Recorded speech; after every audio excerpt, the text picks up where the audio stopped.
This is breaking news from the Las Vegas Review-Journal, sponsored by Michael Gaughan's South Point Hotel, Casino, and Spa.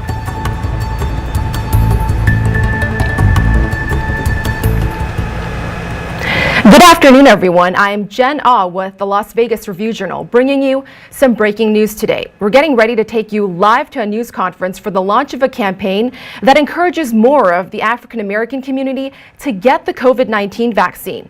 It's all part of the Back to Life campaign, which is meant to address the disparity in the number of African Americans in Clark County who have received the vaccine so far. Recent numbers show that relatively few vaccines have gone to residents of Black and Latino neighborhoods where COVID cases have just proliferated. Officials have tried to fix this with things like pop-up clinics in those neighborhoods. Governor Steve Sisolak forming a task force to tackle equity issues across the state. Today, we're expecting to hear from members of a newly formed group, the Southern Nevada Black Coalition. This group of medical professionals, elected officials, faith leaders, and others will be working together to support this Back to Life campaign. Now, our photographer Rachel Ashton is out there at the event right now, and she's showing you this live picture there. Officials have yet to arrive there, but we're waiting to see exactly when this event will start. It should be starting here in just a few minutes. For those of you just checking in, we are bringing you some breaking news today from the Review-Journal studio. We're getting ready to take you live to this news conference for a launch of a campaign that encourages more African Americans to get the COVID vaccine. It's all part of the Back to Life campaign, which is meant to address the disparity in the number of African Americans in Clark County who have been vaccinated so far. Recent numbers show that relatively few vaccines have gone to residents of Black and Latino neighborhoods where COVID cases have just spread, proliferated. Officials trying to fix this with events like pop-up clinics in the past in those neighborhoods. Governor Steve Sisolak also forming a task force to tackle equity issues across the state. Today, we're expecting to hear from members of a newly formed group, the Southern Nevada Black Coalition. This group has members that include medical professionals, elected officials, faith leaders, and others. And they'll all be working together to support this Back to Life campaign. We're waiting to hear more about exactly how this campaign is going to move forward and reach out to the Black and Latino communities. This is a live picture we're bringing you right now of this campaign, which is set to start at around 1 o'clock this afternoon, so it should be starting here in a few minutes. Right now, officials have yet to arrive. Just a few minutes ago, though, we saw some people out there right in front of the podium taking pictures, getting ready for this event. Looks like there's already a few people coming in right now.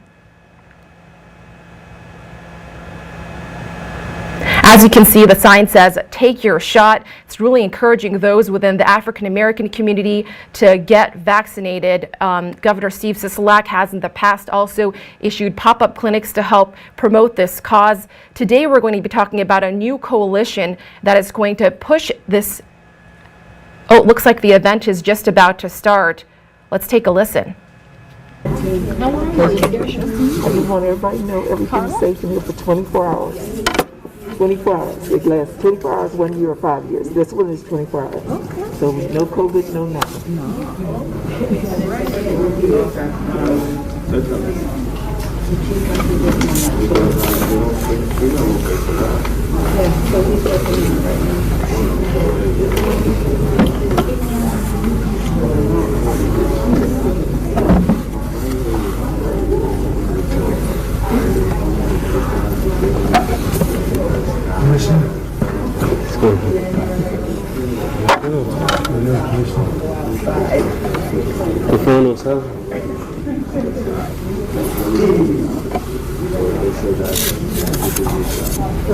Okay.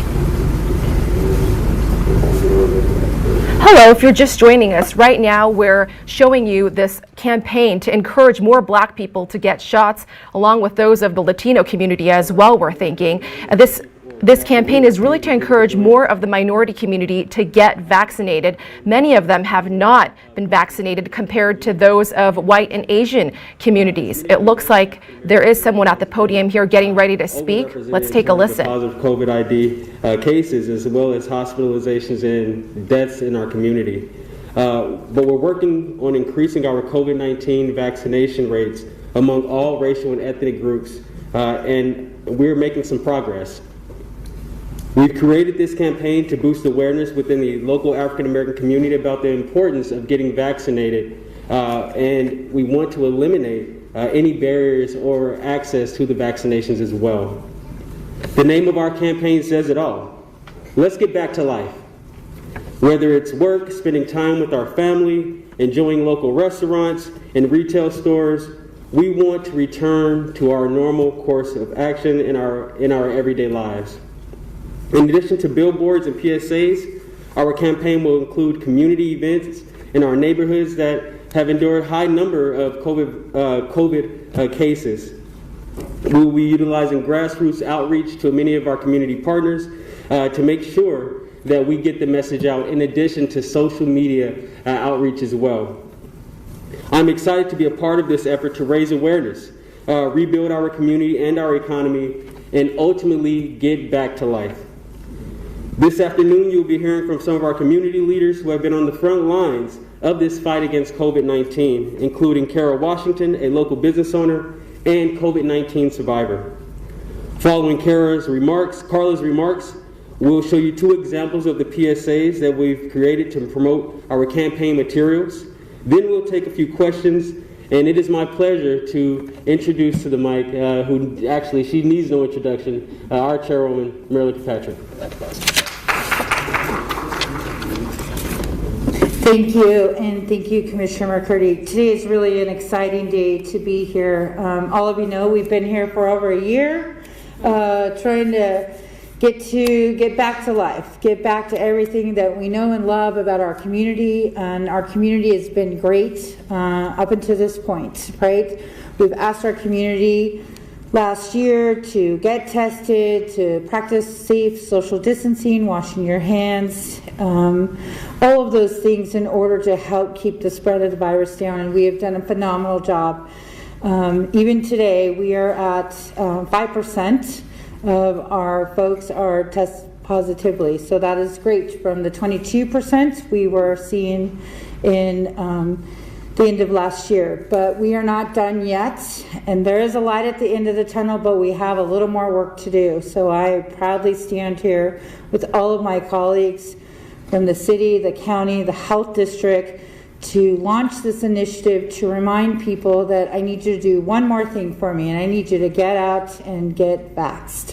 So every time that somebody gets a vaccination, it makes our community that much safer, and it helps us reopen and get back to the basics.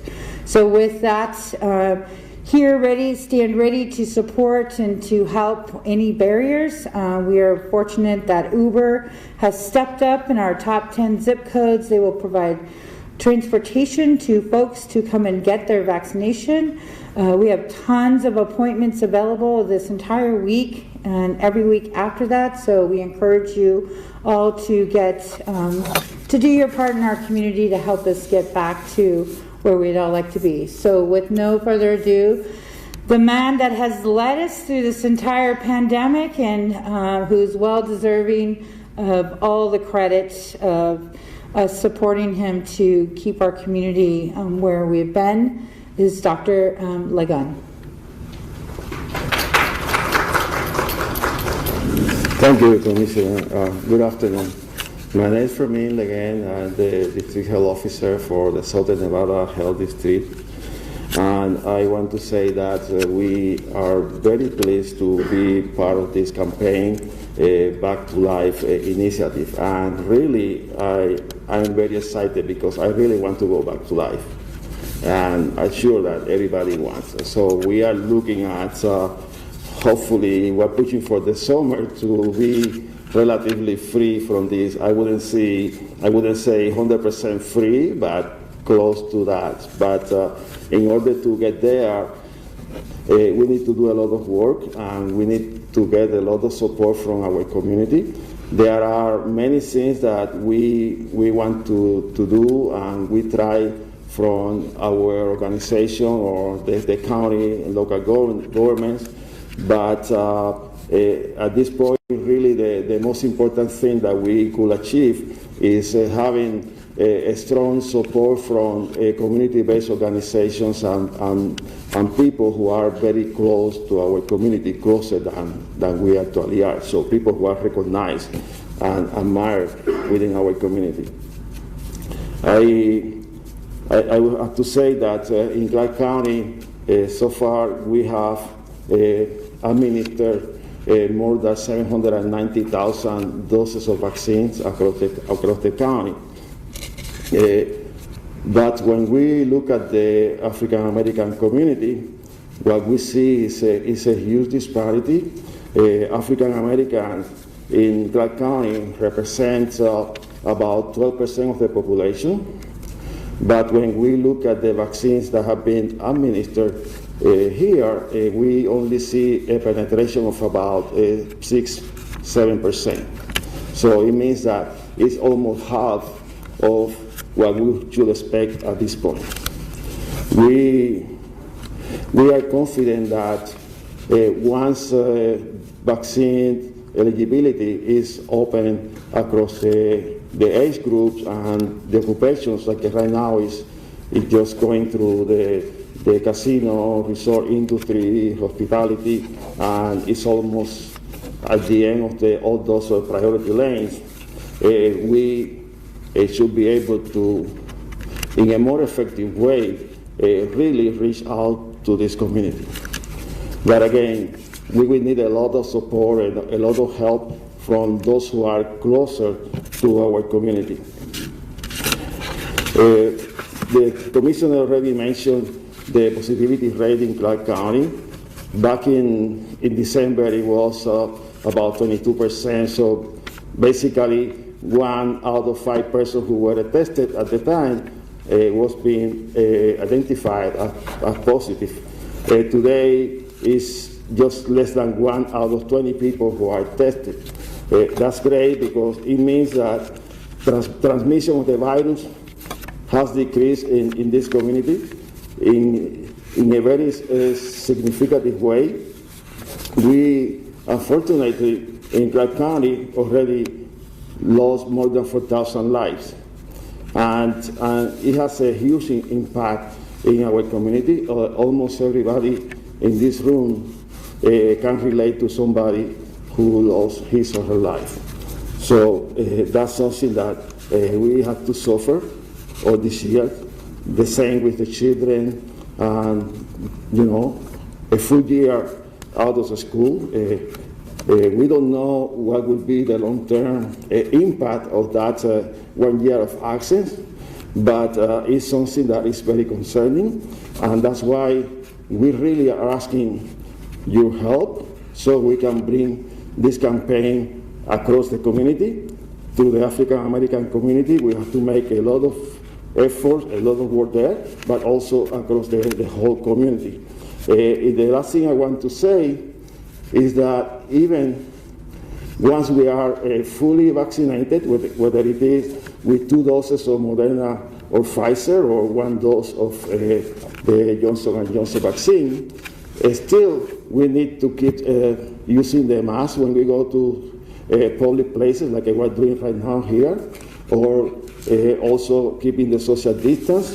And again, we have to encourage people to get tested, especially those who are not vaccinated, because the virus is still present out there. And having said that, I have the pleasure to introduce Councilwoman Pamela Goines-Brown, please.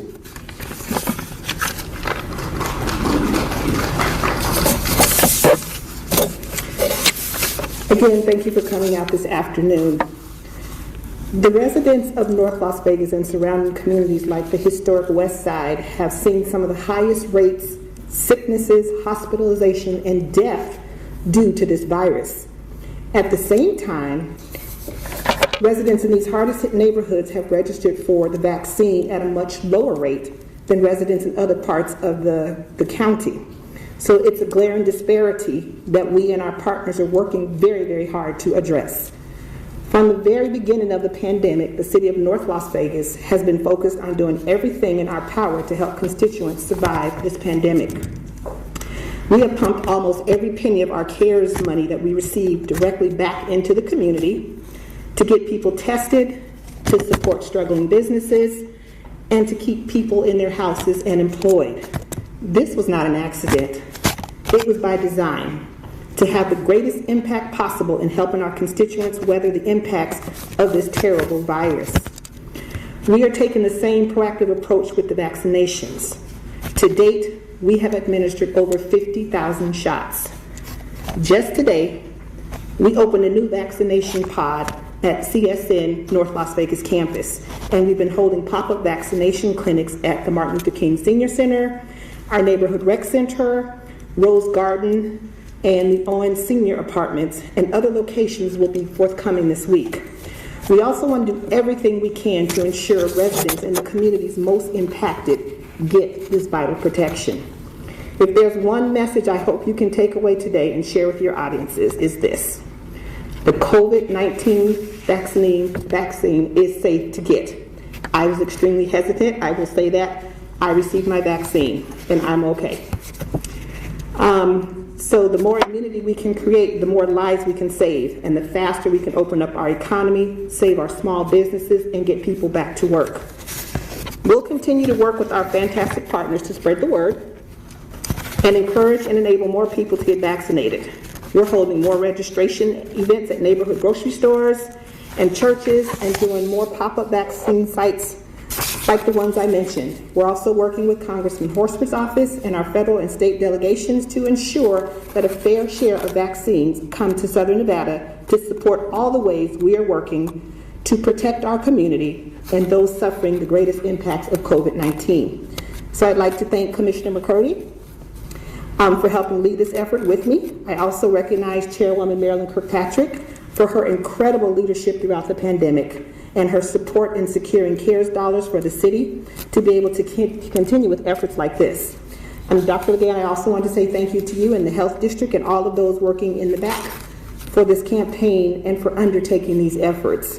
This is just another great example of regional partnership that bring us all together and to help our residents in need. If we're working hand in hand with our community first, we can overcome COVID-19. So I urge everyone who is eligible for the shot in North Las Vegas and across Southern Nevada, and especially those in communities suffering the most, to please sign up for an appointment and get vaccinated.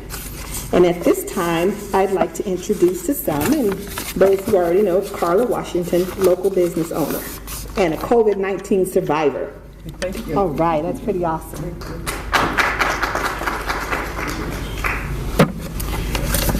Good afternoon, everybody. Thank you for being here and also for inviting me. I want to share just a little bit with you. I am a COVID-19 survivor, and I'm also what they consider a long hauler. COVID-19, it's affected the Black, Indigenous, Latino, and other people of color. It's affected us the most. We have died 4.1 times the rate of most people, and we've lost 73,500 people of color to the lives to COVID-19 to date. You have to forgive me because of this. I'm a little nervous. Our community, we have a distrust in the medical field. It's a known fact. We go by what people say, not based on facts, something that your next door neighbor told you or someone else, and we never really do our own research. We never really go and look for the facts on our own. And I want to say, I would probably say since the Tuskegee syphilis study, we've held a distrust, and with good reason, actually, I would say. I mean, it's not like it just, no reason. But we have to start holding ourselves accountable to research. We've got to get involved. We've got to participate in clinical studies, and we've got to continue to hold and host platforms such as this, Back to Life. I was positive with COVID-19 on December the 7th.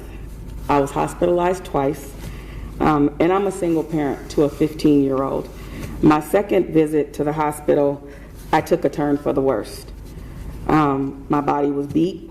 I was near death. But the worst part of all that I went through, it was my daughter telling me on my second time going to the hospital, what's going to happen to me if something happens to you?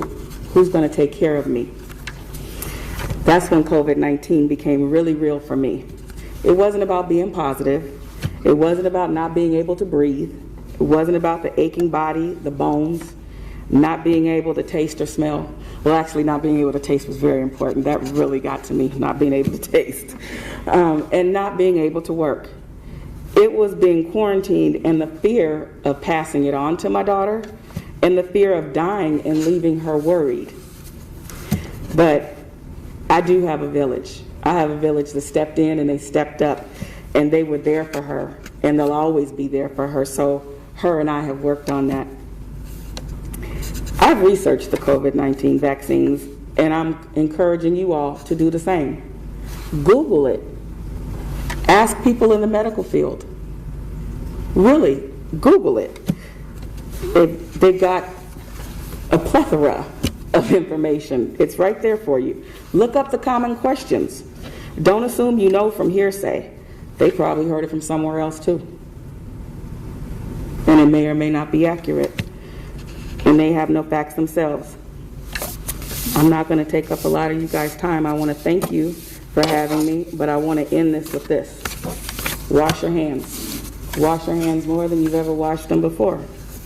Wear your mask properly. Do your own research on the vaccination. Then look up where you can make your appointment.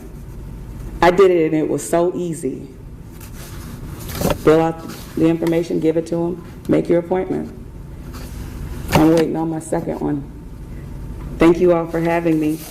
Mr. McCurdy, Commissioner, if you can come back up, I'd appreciate that. Thank you. Alrighty, thank you everyone again. And what I would like to do now is direct your attention to the screens that will show two of the PSAs that we will have going around the valley, as well as you'll see, if you look at some of the graphics up there, to show you what a few of the billboards will look like, what a lot of the social media and digital outreach will look like as well. So now we will see the two PSAs. I'm Pastor Kelsey West, and I love Clark County. I didn't do it just for me. I did it for my family, friends, and community. I did it because I want to get back to life, back to church, work, and live. I had my shot. Join me. Take your shot. Get your vaccine and get back to life. Get back to church.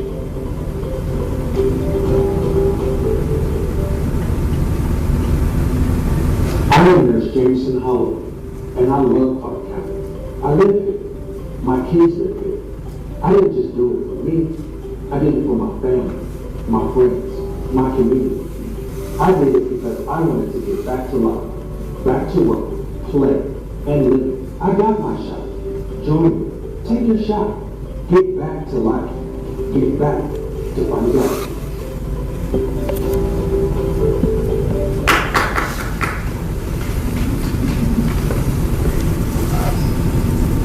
All right, so those are two of the PSAs that will be going out. And again, in addition to a lot of the digital billboards that you will see a lot of digital ads as well. In addition to a lot of social media and hashtag use as well. So we're trying to literally reach people where they are, and that is going to be helpful in making sure that we spread this message throughout all of Clark County and our hardest hit areas of black people as well as African Americans, and making sure that we understand that it is on us to make sure that we get back to life, get back to school, get back to recreation, get back to life as we knew it. And the only way that we're going to do that is by making sure that we are vaccinated, all while realizing that there has been some systemic challenges over the past, and we will get through this together by looking out for one another and sharing that message. So with that being said, we would like to thank you for joining us today. We will now open it up for Q&A. And I will invite, whoever the question is directed to up to the podium. And thank you for joining us this afternoon. Start. I have a question like for Marilyn and Dr. again. We know that it's in your hands. It's in your hands Hispanic outreach campaign started initially as a testing initiative, and then we know that it moved on to being repurposed for vaccinations because a lot of the issues are very similar. Can you talk about how effective that campaign was and whether or not that gives you confidence that these campaigns that are tailor-made to specific communities do work? Well, I think it speaks directly to our intentionality led by our chairwoman, Commissioner Kirkpatrick, to reach people where they are. Esta en tus manos was a campaign that was geared towards reaching our immigrant communities and letting them know that it is in our hands. It has always been in our hands. And as long as we are intentional within our outreach to the most impacted communities of this COVID-19 virus, we will continue to see our numbers increase in terms of vaccination rates in our hardest hit communities. And just to share some numbers, when we first started that campaign, we had about 40,000 folks from the immigrant community who have been vaccinated. And I believe just last week we had nearly doubled that. And that's because of our intentionality in reaching out to the hardest hit communities. And this is going to be the exact same. As you can see, as you directed your attention to the PSAs, and also with the graphics that you see, these are people, real people in the community that are influencers as well as people that can be trusted. And that's what this is about. We have to have people that are on the forefront of this campaign who can be trusted. We have our religious leaders, we have doctors, we're going to have nurses, we're going to have real people who are in our community that we can trust to get vaccinated.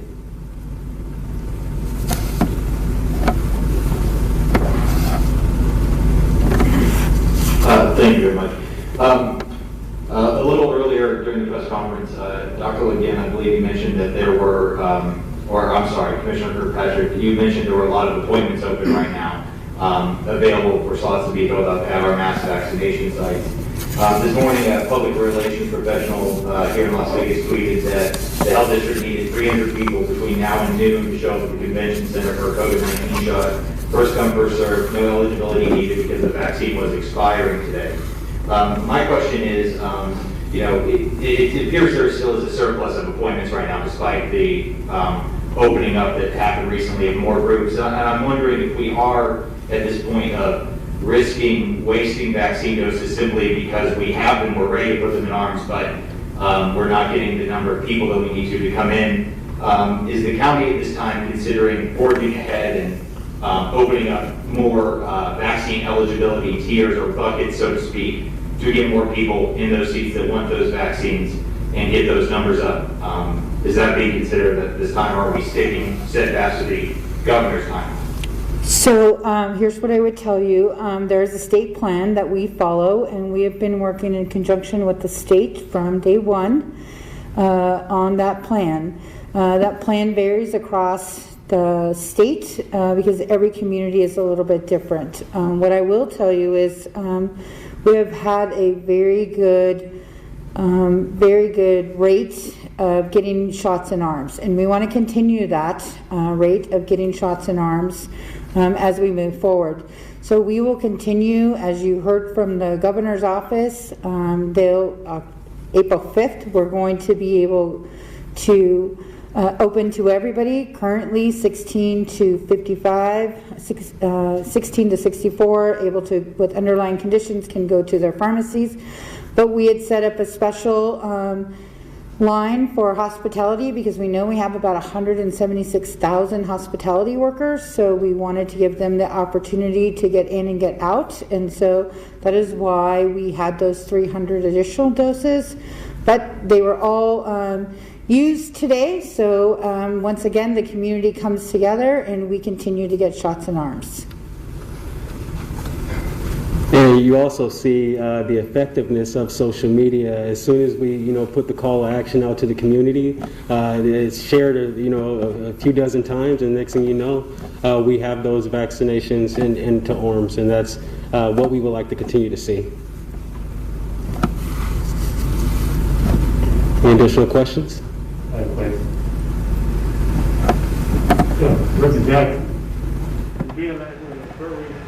Okay, so you're watching the official launch of the Back to Life campaign to encourage more Black people to get vaccinated against COVID. Right now, officials, as you can see, they're taking questions from the media. You just heard from representatives from Clark County Commission, Southern Nevada Health District, North Las Vegas City Council, a local business owner, and COVID survivor. They all talked about eliminating barriers for minority communities so they can get vaccinated.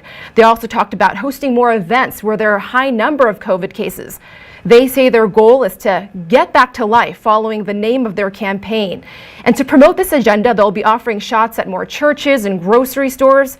Their main message to the Black community is that these COVID vaccines are safe to get. A COVID survivor also touched upon the fact that their community has distrust in the medical field, and so she asked those in her community to hold themselves accountable to research, to Google it. And the coalition will also be partnering with Uber to provide more transportation for those who need it to get their COVID shots. The speakers today trying to set an example at this event. Many of them were sanitizing their hands in front of the podium before speaking. And they also talked about promoting this campaign not only through this event, but through social media, digital billboards. They also aired 2 PSAs where they had medical health professionals encourage people to get their shots. We'll continue to monitor the story for you as it develops, so stay tuned through our website, lvrj.com. We'll also have updates for you this evening on our newscast, 7 at 7 p.m. and tomorrow morning at 7 a.m. I'm Jen Ah. Thank you so much for joining us this afternoon. We'll see you at 7 tonight. You've been watching breaking news from the Las Vegas Review-Journal, sponsored by Michael Gaughan's South Point Hotel, Casino, and Spa.